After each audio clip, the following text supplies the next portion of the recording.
Oh. Good morning. My name is Bianca and I lead the team here at the Yard, Community Courtyard, and I'm joined by some pretty marvellous people here for a Wednesday morning. So, to my right, but to your left, it is the delightful... Hey, my name's Laurel. Laurel. She wasn't very enthusiastic, but she's actually pretty brilliant. Underneath us is... Hi, I'm Beth, and I'm a master's student on placement with the Yard at the moment. Fantastic. Diagonally to Beth, we've got... Georgia, and I am a conversation starter at the Yard. It's always quite funny because people are like, who am I? Is that pointed to me? Like, And today... I'm trying to figure out the diagonal. Yeah, what's diagonal? It's too early in the morning for those kind of shapes. So, and below Georgia, we are joined by the delightful...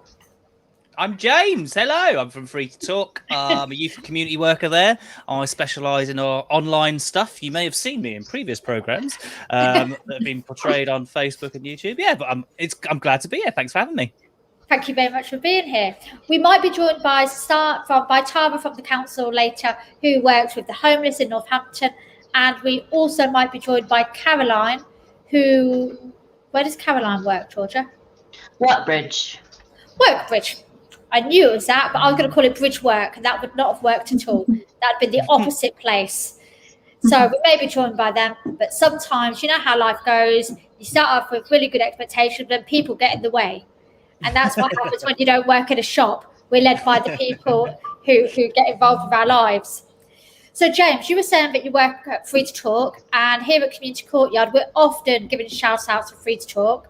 So it's really good to have a Free to Talk youth and community worker here with us. I was wondering if you could tell us a bit about what you do and what Free to Talk does around Northampton, because you're all a very busy team.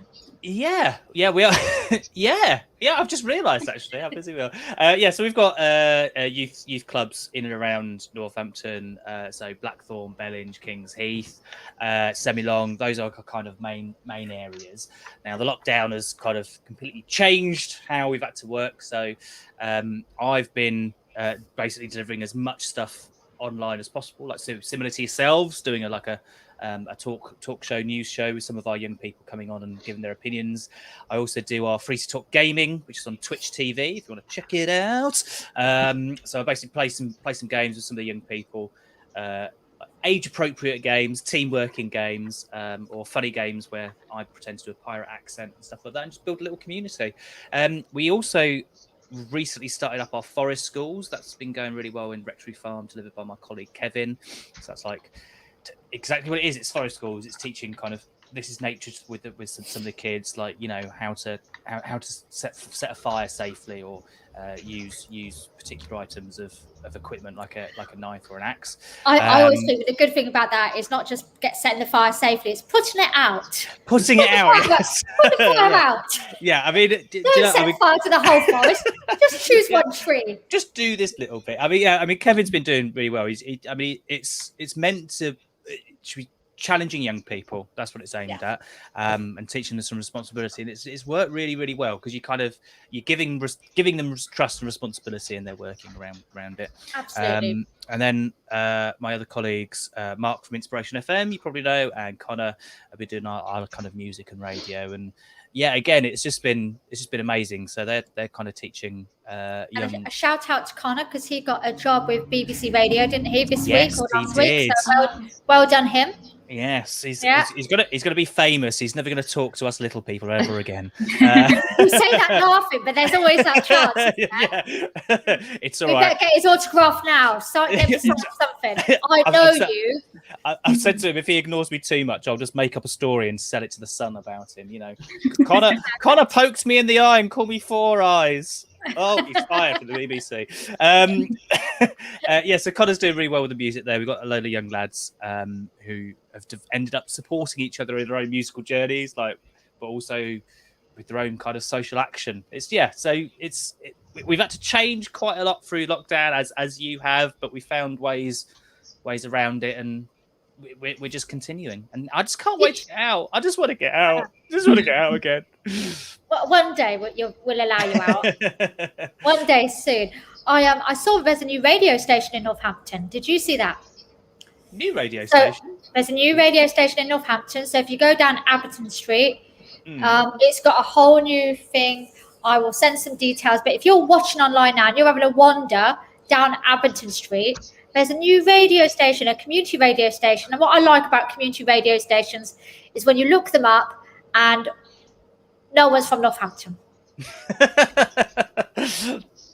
It must be a Northamptonian thing, but we say it's community. But what we mean is we like Northampton and we're going to move here in the end. Yeah. Well, I'm not originally from Northampton. See, and it works now. I Part of the got Northampton dragged community. in. Got dragged in, kicking and screaming. I love it. That's what I was kicking and screaming. Oh, I love it. Absolutely. What have been some of the problems or the main things, do you think, for the young people and the families that they're part of during this last year, James, for you and your team? So I think the biggest one really is like, the government went into lockdown, schools weren't on anymore, and then families said, right, you've got to educate your kids, and you're not at work anyway. So it's a few cases, and it's like, oh, okay, yeah. But if anybody of, should we say, of an upper working or middle class background, because I will bring class into this, yeah, that was fine. But what we found out with a lot of the families and young people that we particularly work with, and probably yourselves, is, okay, do they even have an internet connection in this first world country that we have? Do they even have a device? Do they have a computer? Yeah. They have the ability to do their work on it. Are the parents able to do that? Because generally, oh, look, there's just suddenly they're in a lower income household and they're classed as essential workers because they've got to drive transport or go to a shop or. And also, it's really interesting, isn't it? Because in any other job, you wouldn't go, you know what? I think you could be a dentist tomorrow. Do you mean? Yeah. But for the teachers went, you know what? Your parents, you have no skills in teaching. And I think you could be a teacher for about a year and a half. How do you feel about that? Yeah. And parents were not so convinced about this. I reject it. Yeah, You're quite right, because 40% of people in Castle Ward, so that's the town centre. Morning, Monzo. How are you? Good to see you this morning. Town centre, Semalong, Spring Boroughs have no internet at all. 40%. Now that's huge. Yeah. Do you know what I mean? And actually, we haven't really been able to do anything about that. Yeah. Ronzo, who is messaging at the moment, he is not even in England. I think it's probably his lunchtime, but it's always good. But he's doing okay. So I always like it when Ronzo pops on because it makes you feel part of an international. So we're local people, we're regional people. Sometimes we're national when it talks about politics, but we're always internationalists because what happens in the world affects us all, doesn't it? Yes, it does. So starting that, just to cheer you up, I'm going to throw something at you all. Yeah? Something's happening Thursday. Any ideas? Elections. No one was like, yeah, enough for So we've been spending a lot of time getting people to register to vote over the last year, making sure those 16, 17-year-olds were prepared. So you've got your voting card. Do you need your voting card when it comes through your door to go and vote? No. You don't need anything. Yeah, you just need your name. So as long as you've got a name, yeah, and it belongs to you, yeah, don't try to use someone else's name, just in case they've already been there. That's going to get you in trouble. So go with your own name, and then they just cross it off. But if you've lost your card, don't think that you can't vote. Because what happens in Northampton is we have a really small amount of people voting. Yeah? Yeah. And I think with this year's elections, it's really important in Northampton because we haven't had one for years and years and years and a couple more years. Will you be able to go and vote, James, or did you do yours postally? Yeah, I'm able, because I'm at this stage where I'm able to kind of get out every now and then. So I'm still not allowed to go to really busy places, but where I'll be voting, it's fine. Little community centre, so it's all good to get to. Excellent. Georgia, are you all prepared to vote? Absolutely. I'm well excited to vote. I've been telling my friends, I've been telling my family members, I've been like, you need to vote. We can't let this continue. Stop the madness. Let's have a change, a positive change for working class people. That's where I'm at. What about you, Bianca? Are you ready? Yeah. I'm always ready to vote, and especially because we've had the Kill the Bill protests. I'm going to talk about that in a minute because there's more stuff happening locally over the next few weeks, which is quite exciting. Beth and Laurel, are you voting women? Yes. Excellent. That was one word answer. I will be. I felt very privileged the other day, actually. There was a letter addressed solely to me, and I love when I get letters, and I opened it up, and it was just saying, come and vote for this party. And I was like, oh, well, that was a disappointing letter, but okay. Yeah, absolutely. What about you, Laurel? What was the question? Are you going to vote? Oh yeah, I'm gonna vote. Yeah, definitely. Excellent. Laurel's definitely going to vote. She's not too sure why, but we've convinced her. Oh, I was gonna vote, but I usually get moaned at. But yeah. You get moaned at? Yeah, we go. Oh, why'd you choose that? Ah. So it is difficult, isn't it, when you live with people who might have different voting preferences, and we make no excuses here at Community Courtyard, but we are socialist in our politics, which can be confusing. That doesn't mean that we always support Labour, but it does mean that we always support working class people. So that's the challenge. Yeah. Ronzo was just talking about voting in his area. He said there's really crazy stuff regarding voting in India. It was more of a COVID contribution poll than contribute to community and country.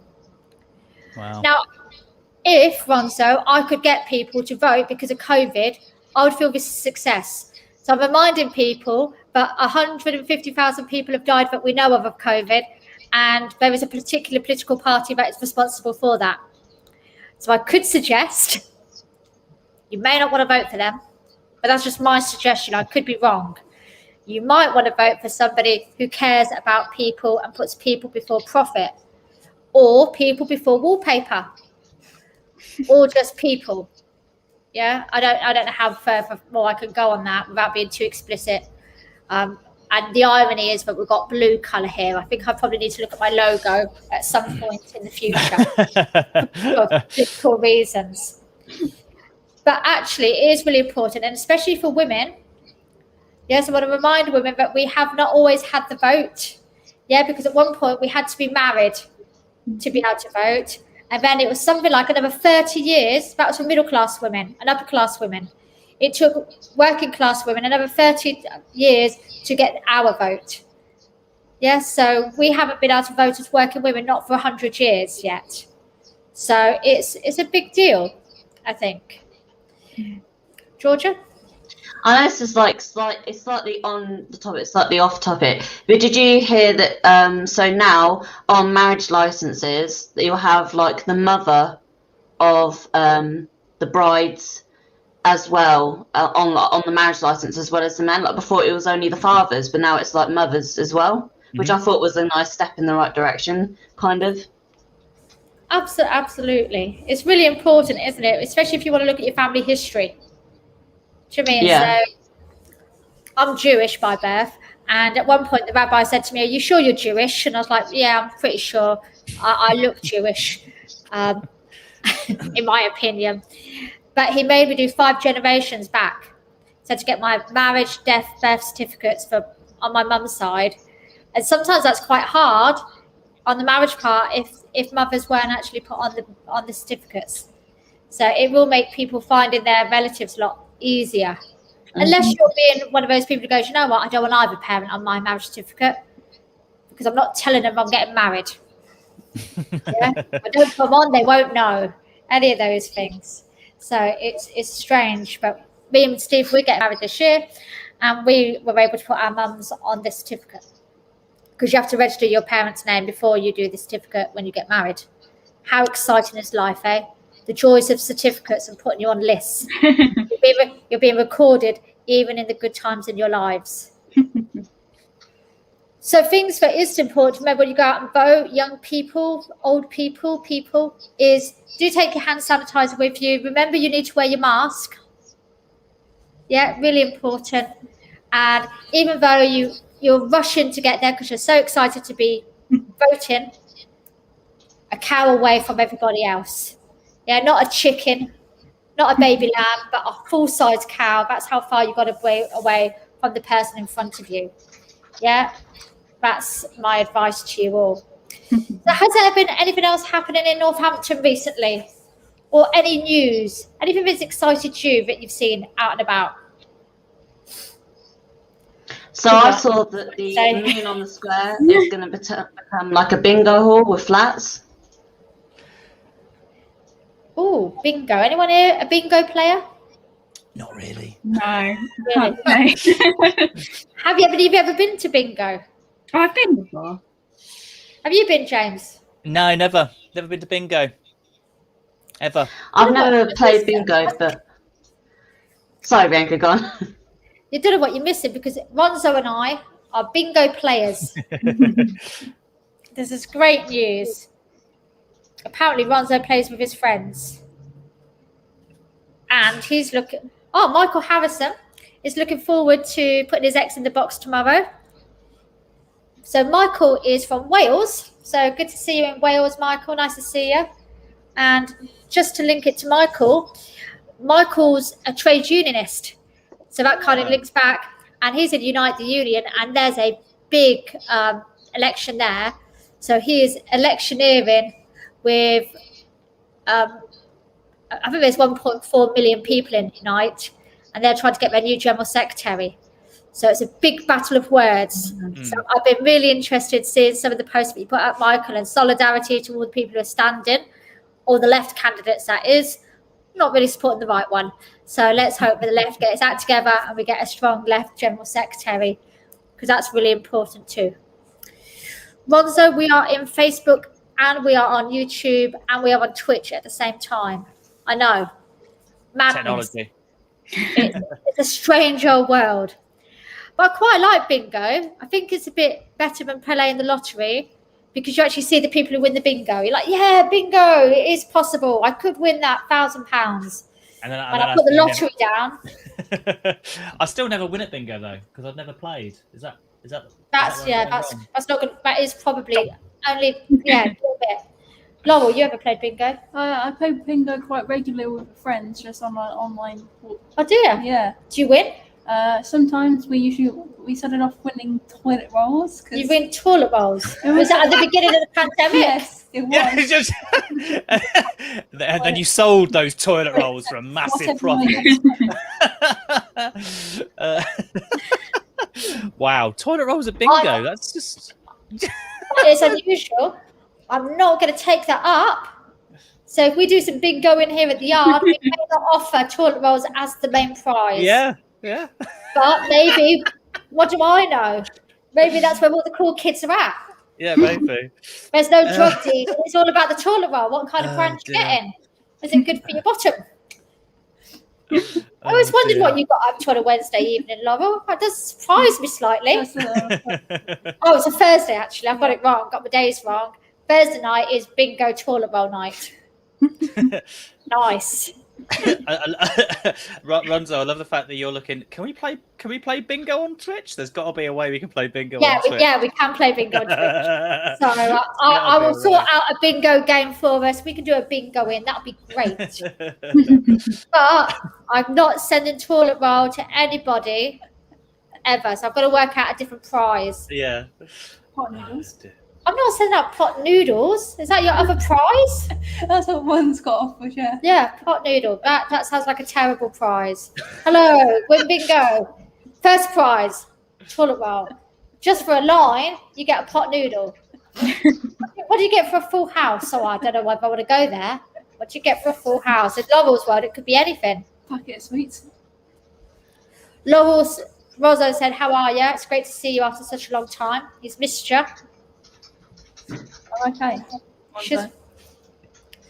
Laurel is doing great. She's doing her driving lessons now. So the world's a little less safe on a Thursday, so I stay at home. Thanks. But you're doing all right, aren't you? Yeah. You've got your test later in the year. Yep.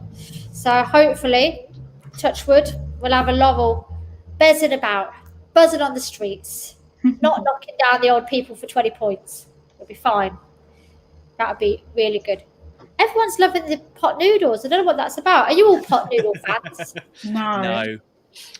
No, they're disgusting. Ronzo, you're wrong, mate. No, you can't give you any. I know it's your lunchtime already. Have a banana. Have something helpful. Oh, it's 3 o'clock in the afternoon there. Okay, you probably have missed lunch now then. Yeah, you're way past You might it. want to go for a health. Yeah, you might want to go for a healthy snack. A carrot. Have a nibble on a carrot and some hummus or something. I don't know. But not a pot noodle. That's not going to make you grow big and strong. So I'm not surrounded by bingo people. I'm not surprised that Northampton want to have more flats. That don't cheer me up at all. I mean, right. I'm a bit torn on this because the thing is, we do have a housing crisis. To be honest, and as long as they're, if they're made affordable, and I mean, they're more than the bare minimum percentage of actual council or social housing that they allocate, then I'm all for it. But I do know deep down that they will do the bare minimum percentage of social housing and sell everything else for a profit. I did actually look at so there was like this thing about so like people under the age of 24, their job seekers allowance is like less per week than the lowest social housing rent. So for young people, it's a bit of a difficult thing to try and like win, isn't it? Because even if you're looking for a job, you wouldn't be able to afford like somewhere that's supposed to be social housing. I mean, this kind of parks on. I mean, so for under 25s, obviously the minimum wage is different to over 25s, and the minimum wage was originally conceptualized to enable people to be able to get a home and have a family. That's what minimum wage was there for. But minimum wage is not enough for that anymore, at all. I mean, I spoke about this on Friday. The wage thing. Like the average wage in this country is apparently £35,000 now. The median is £31,000. I mean, I don't know anyone that's on that amount of money, especially in my circle of like, we're youth and community workers. We definitely don't earn that amount. And how many jobs actually are misrepresented there? I mean, absolutely. It's just. I mean, the figures I found was I think it was 8 or 9% of people are on minimum wage in this country. So how many people get just 10p more? Yeah, absolutely. And the other thing is that until we demand like £15 an hour, which should be the minimum wage for everybody. Do you mean like if you go on an apprenticeship, you go down to £2 because you're learning a skill? You got to be kidding me. £2 something doesn't do anything. That's ridiculous. But the other thing is that we've got enough empty houses in the UK that everybody who's on the streets could have a house tonight. Do you mean? And I think they're really important things to remember. But things that they're decisions that people make. Things don't happen by accident. Poverty isn't an accident. You don't accidentally go, oh, now I'm poor. No one goes, you know what I want today? I want a really good drug addiction. And I'd like a dash of mental ill health, and I want to live on the park. That's not anyone's aspirations. Society has failed, and it's not you and I who have failed. It's about the structures. Do you know what I mean? That are really important, aren't they? Do you know what I mean? It's the whole systematic thing, and I think it's really interesting. And we as white people are less likely to experience some of that systematic problems than our black brothers and sisters are. Which links me nicely on to what do you think about the bloke in America who got found guilty of George Floyd's murder? He's now asking for a retrial because he didn't have a fair trial. Do you think his trial was fair? Should he be allowed that? Or do you think that, because if he does get another trial, it's going to kick off, isn't it, in America? Can you imagine? I'd hate to think what would happen if he'd been found not guilty. I mean, right. So the American kind of justice system is convoluted in an enigma, in a mystery, stuck in the crystal maze, basically. And him applying for the retrial, to us, is completely wrong. Definitely, I reckon to everybody that celebrated his guilty verdict, it would be seen as wrong. But the real risk, I think, here is if he gets that retrial, and it'll then kind of it will disappear off those front pages. It will disappear from reporting agencies, and it'll be quietly forgotten about. And America have done this before. Big systems of justice have done it before, where they quietly let them off again, and then they hide them away, so everyone forgets about it. So, that they get to show off that, look, we did the right thing. Actually, it's wrong that we put you away because some of our police officers are kicking off and all that kind of stuff. But there's also lots of spin attached to it. Do you see, like in Seattle, it was, I can't remember if it was last week or the week before, like 200 or 250 police officers, it was reported, as left their jobs in protest to... Well, that's the thing, right? So it was a right-wing paper in America that reported this. They've left their jobs in protest. But when I kind of was reading up about it, it was just, no, it just so happened that is what happens normally in Seattle. So these police officers work for a certain time in a busy city institution and then apply for jobs for more money kind of in the suburbs. Just kind of, that's how it works. Is when they say Seattle, all they mean is like that central city of Seattle where most of the crime and stuff happens, and it happens all the time. So it's just like, I'm like, it's all this, because I've seen loads of American police officers and have come out and said Chauvin was wrong. He used too much force. He's been he's been called out for it, but there's all these defenses happening. It's just, it's a pot noodle. It is a pot noodle. And the other thing that's interesting is in the UK, I don't know whether any of you have seen, there's a case at the moment by 2 police officers who are being accused of killing someone, but we're not calling it murder. We're just calling it like manslaughter murder, where you kill people by accident without intention, for tasering the former footballer. Do you mean? So I think it's really important in the UK, but we don't just think this is happening to our American friends. Do you mean? But systematic racism happens in the UK, and you're more likely to be pulled over. In Northampton, if you're a black young person, you're more likely to be pulled over by the police than you are any other group, despite the fact that black people in Northampton are the smallest ethnic minority group. Yeah. Now, that can't be because every black person is committing crime. It has to be because people are looking at different quotas and problems. So the thing that we could do as white people is, when we see the police arresting people, film it. Because actually, with the George Floyd thing, if it hadn't been for that young woman filming, then that police officer never would have been brought to justice. Yeah, we can help people. We don't have to be loud. We don't have to be in people's faces. We could just be quietly helping people by just capturing that evidence. Yeah.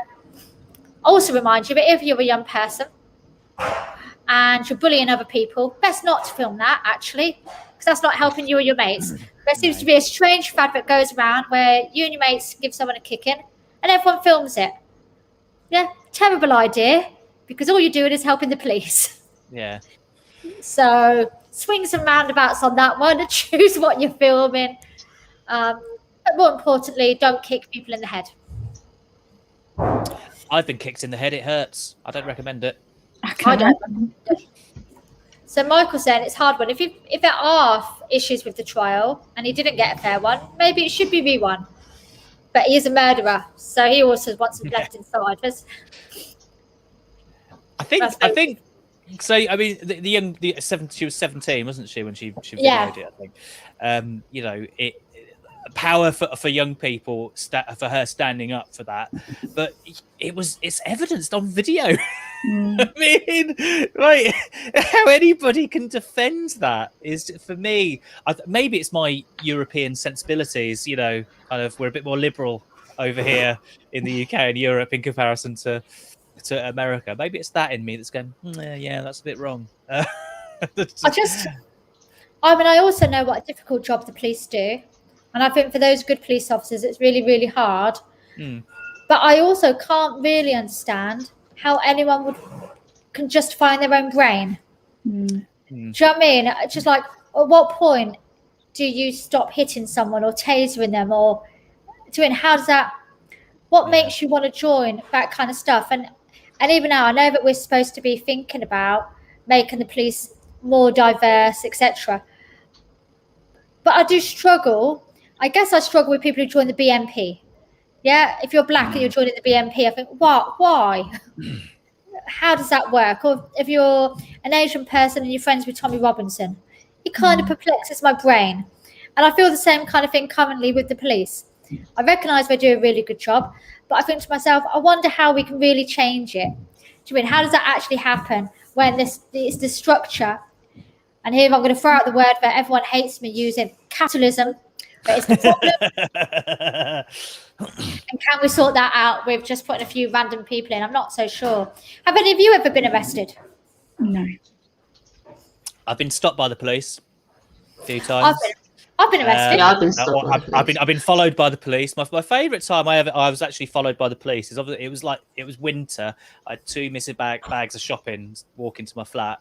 I had this big hat on, scarf up here so no one could see my face. And obviously there was some report of someone in a big long coat with a big hat, and the police car kind of went to a curb crawl, and you could see them. They were proper giving me the eye. And I just looked at it and went, hello. And they went, oh, it's not him. Bye. And off they went. It's also interesting. As soon as you see the police behind you, you kind of feel guilty. And you go, yeah. What have I done wrong? Oh, and you know you've done nothing wrong, but at the same time, especially if you're driving. Yeah. Yeah. And it's like, oh, no, just don't want to. Michael says no comment whether he's been stopped by the police or not. Michael, I like that. Well done. I mean, and that is the correct answer. If you are stopped by the police, the correct answer is no comment. Yeah, your job isn't to do the police's job for you. And if you're a young person, then can I remind you that you shouldn't be speaking to the police without an adult with you, even if you don't have a solicitor. Do not speak to the police on your own. Yeah, that's not because we don't trust the police. It's because it's about keeping ourselves safe. Yeah, and I'm sure that you can phone up and ask for community courtyard, one of our workers, or Free to Talk, or a youth worker. One of us somewhere will find someone to come and sit in the police station and enjoy that moment with you. Done that many a time. That's a joyful thing. If I think that my tea that I get made here is a little bit different, then the tea at police stations, bleh, yuck. I mean, just to add on about the police, I mean, I know a fair amount of police officers in around Northampton, either from dealings with young people or whatever, and I do understand that a lot of the cases they see the worst of humanity is a good way of putting it. Yeah, absolutely. They're sent to the worst situations that you can't really train for. But I've got to say, almost every single one I've spoken to has been a good guy or a good person. Yeah, absolutely. I mean? There's some great police officers in Northampton, and I think when we talk about the police, we're talking about it generically and not about individuals. Yeah, we're not saying, for example, that some of the police who we know in Castle Ward and across Northampton are a problem. We're not saying that at all, but we are saying that sometimes some of the aims, some of the targets, some of the things that go on are difficult. And also, I think one of the things that's difficult for young people and even for their family members is that once you've been labelled as something, when people label you as brilliant, you have the opportunity to be brilliant. When someone labels you as something else, then sometimes you live up to that label, and we have to look at how we can change labels and change that narrative. And we have to give people permission to change, don't we? Do you know what I mean? And that could be really difficult when that's not in your job description. But luckily, if any police are watching today, you can always reach out to Free to Talk or to Community Courtyard, and we're more than happy to give you an alternative narrative for young people or to help you keep your community safer. Because ultimately, that's what youth work does. Yeah, it makes communities safer by giving young people alternative things to do. Radical. Yeah. Who would have thought it? Yeah. We won't tell the government in case they cut more services. We don't want that to happen. Beth, this month is a special month. What is it? What's happening this month? Do you know? So, this month is National Walking Month. Ooh. Love a walk. When you think that months can't get any more exciting, May comes and hits you on the head, doesn't it? You're like, you know what? Walking. I do a lot of that. You do a lot of it. I think How much everyone do has you do? been, Laurel. Clock usually about 6,500 steps. 6,500 steps? Yeah, That's about an hour a day. that's in a day. I used to clock out 10,000 walking to go to university. Oh my goodness. Oh my goodness. What about you, Georgia? How are your steps coming along? I did more walking over the weekend than I usually do, and then I paid for it dearly by not being able to do much else. But yeah, I do try and do as much walking as my legs will allow. But yeah, it's really good, isn't it?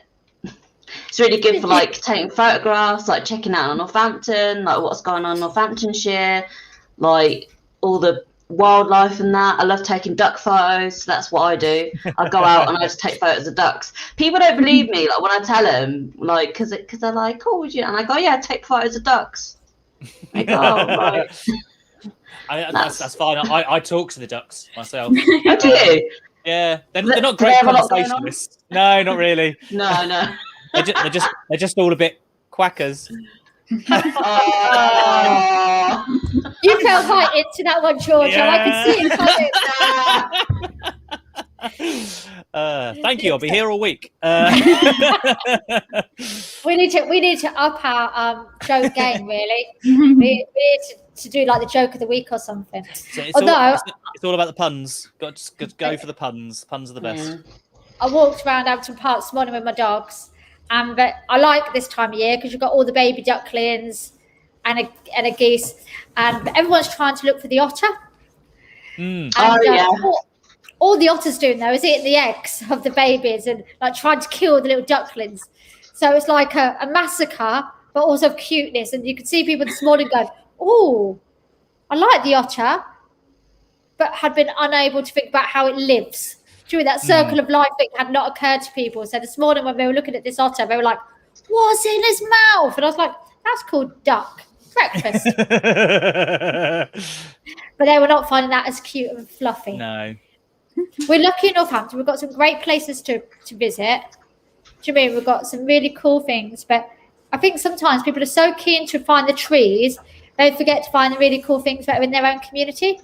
Do you mean the old buildings, the people that are part of the furniture in your community? Do you mean I walk down my road? I live in Abington, and there are some people you see every day. Do you mean their routine is like that? And they're as interesting as the trees and the birds because they've got a story to tell as well. And when you do that walking regularly and you become part of their everyday story, it's nice to kind of connect, isn't it? Yeah, especially living in a village, because I live in such a small village. Everyone just knows each other. So it's like you go out and you see pretty much everyone that lives down your street. Which is nice. I like that. Unless you're, I don't know, very ill, very annoying, that kind of stuff. There are some health benefits, though, to walking. Laurel, what's a health benefit to walking, do you think? Health benefits to walking are exercise, so you get respiratory exercise, so your lungs get used to you walking a bit faster, so your lungs will have a better pace. So if you've got asthma or COPD or one of those illnesses, having a little walk really helps build up the strength in your lungs. Yeah, so if you're one of those people who thinks, you know what, I'd really like a walk, but I've got no one to go with, there's a really good Facebook page for Northampton Walks, and I've always got buddies. But you've always got Luke here at Community Courtyard, who's our outside Kevin type person, James, and randomly we'll send him out walking. Not to anywhere in particular, but just go for a walk. Go for a walk, he left 3 weeks ago and we haven't seen him since. Well, you say that. You say that. But look, here he is. He's saying he's always happy to walk. Which is lucky, really, because it's going to happen to him anyway. which is excellent news. So if you're doing that and it's helping your lungs, it's also going to reduce your risk of heart attack, heart disease, and stroke.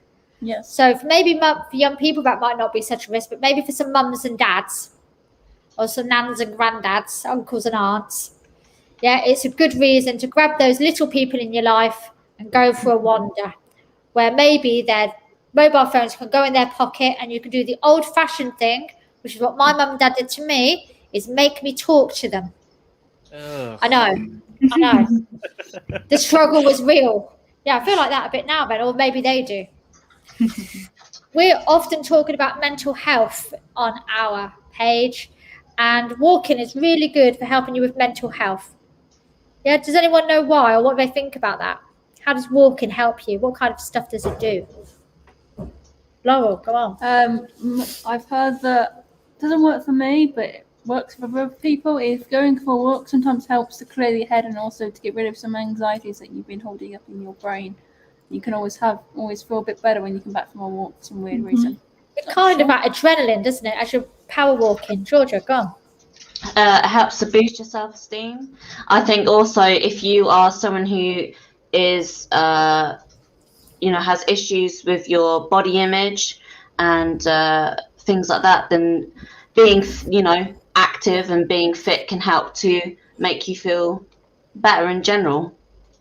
Well. Also, if you live on your own, then sometimes going for a walk where you see people can really help reduce that kind of isolation, depression kind of feeling. Because sometimes, even if maybe you live with one or two other people, if you see those same people all the time and they're having a bad day, it's contagious, isn't it? But when you walk past someone and they go, "Good morning," you're like, "Yeah, weirdo, good morning back." But that smile back, which you didn't mean to do. I wondered why you didn't say good morning to me the other day, Bianca. Saying nothing, James. So nothing. I was got glasses on. I was power walking. But it's that kind of thing, isn't it? It's that connection with people. People actually need people. Yeah, generally speaking, we need to belong.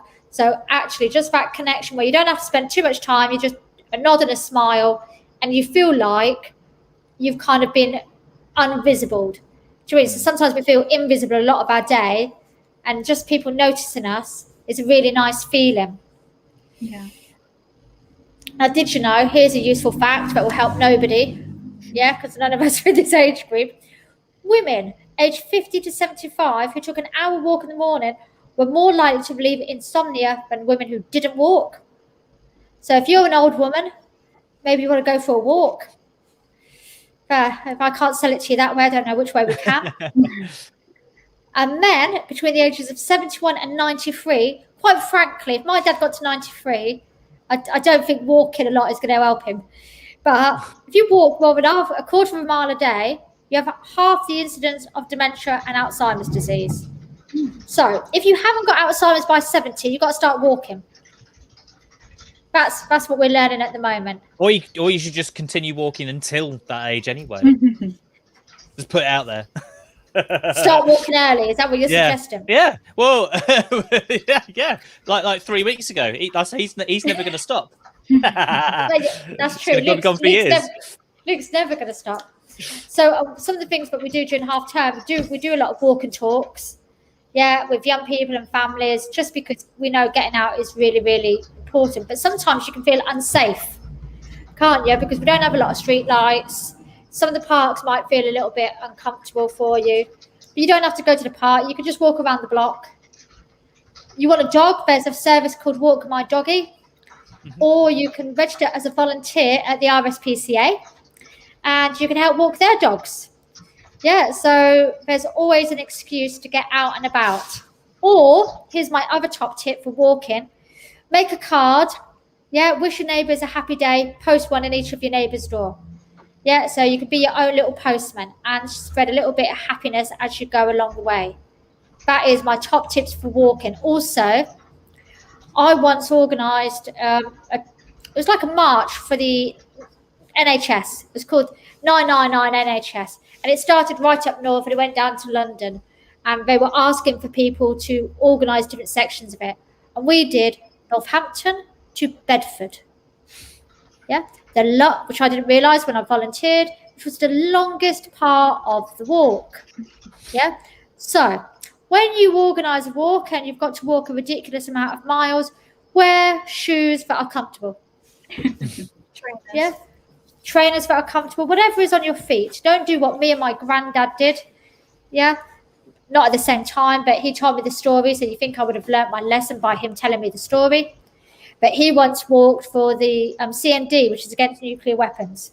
Yeah, and he only walked a couple of miles, but Bruce Kent, who's like a really famous nuclear activist against nuclear weapons, he said your granddad came, and by the time he'd walked his couple of miles, his feet were bleeding with blisters.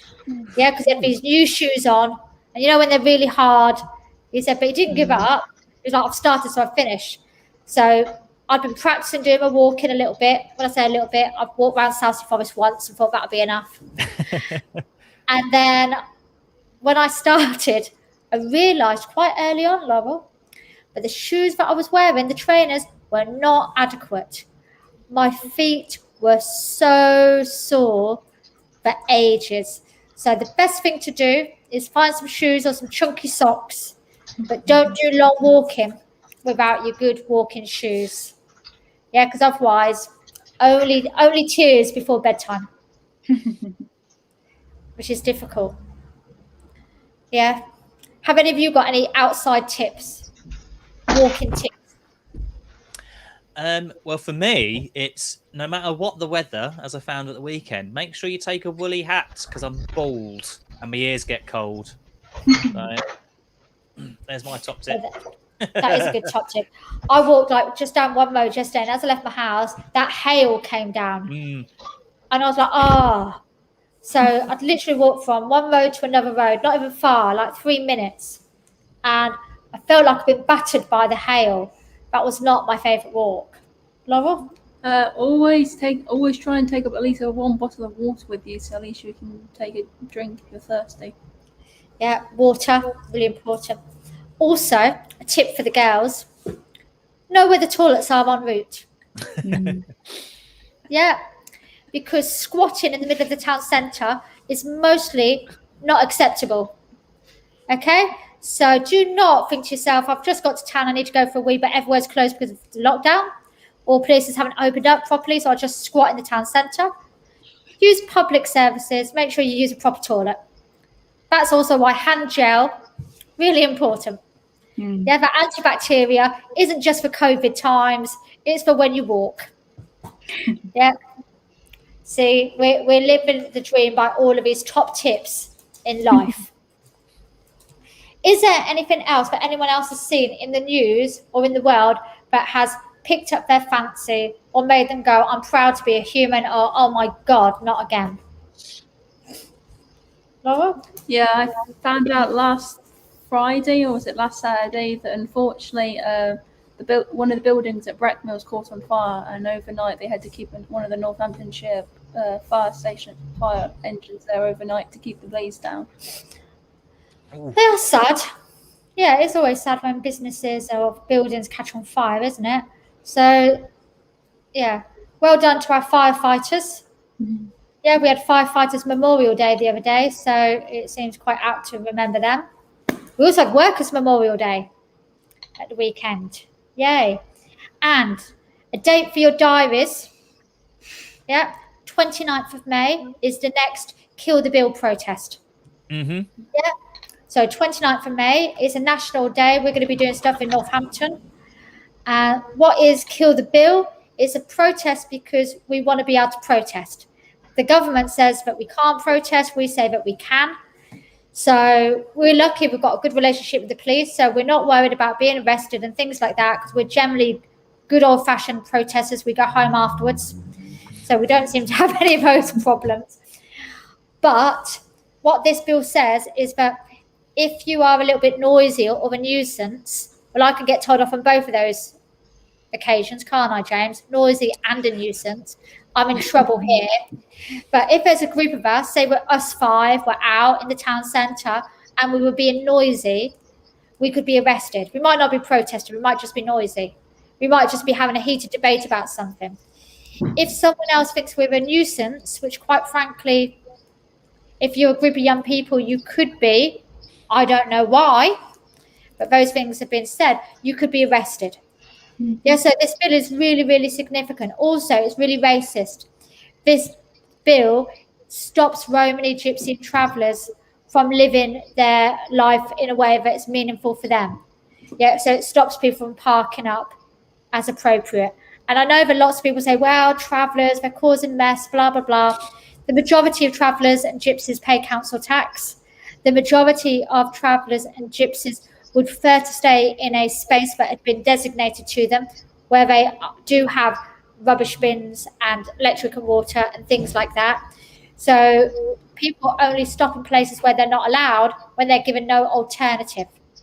Yeah, and so we know that this is a problem, that this government has closed or refused applications for travellers to have static sites more than any other in the country. And so it's really, really important that people are allowed to practice what's been going on for centuries.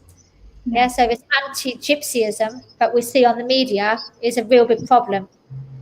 Yeah, and for those of you who don't know, but Lois, she did our human library last year.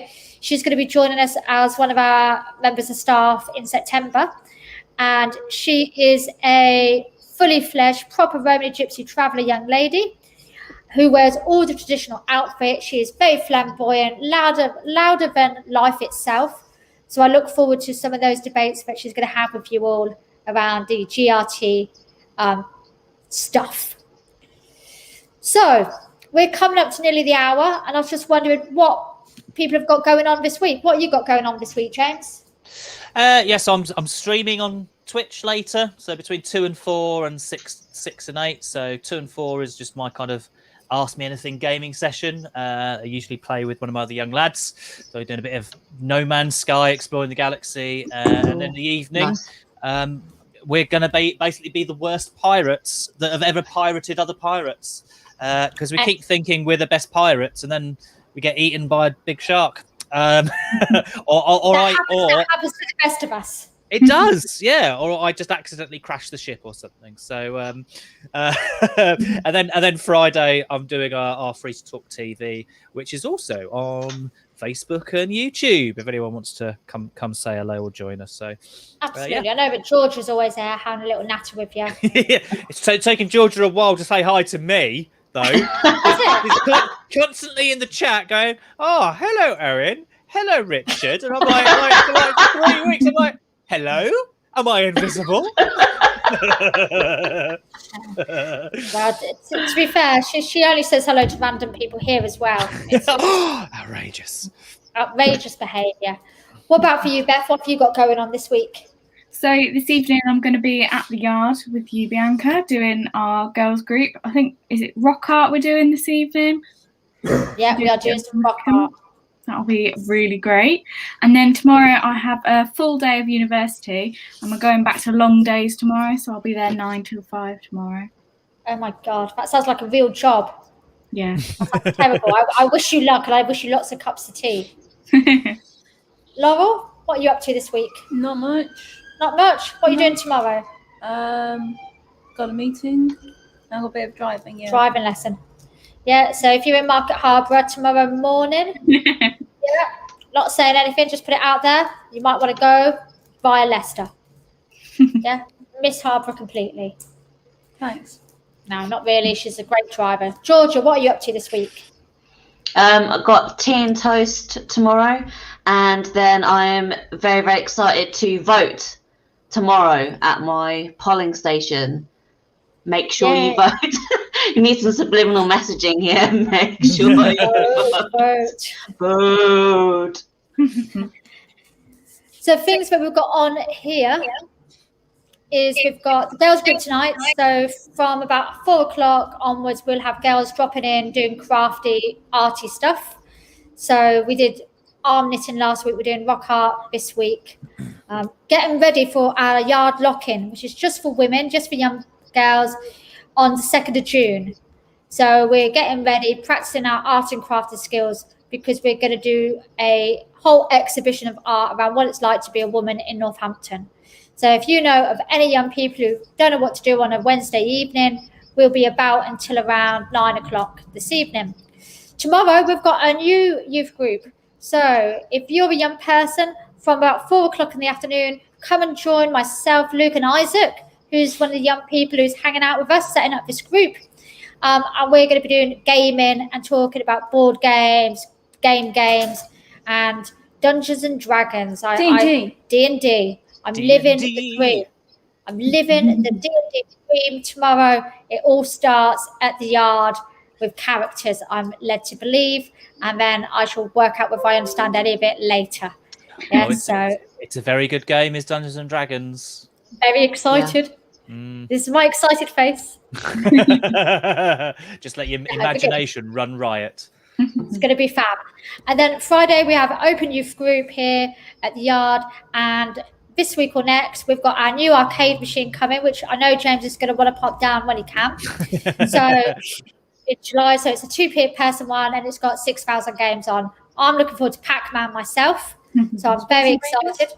And we've got our own pool table coming, Space Raiders, all the stuff is happening. So we've got another really busy week, and we've got detached youth workers out on the street in the rain, it would appear, getting soggy. So I apologise, Luke, when he does his walk this week, getting in his raincoat. So the struggle is real. So this is an unusual tea and toast because I'm not Jasmine, and yeah, sometimes that sucks. But hopefully I haven't been too bad for you all to listen to this morning.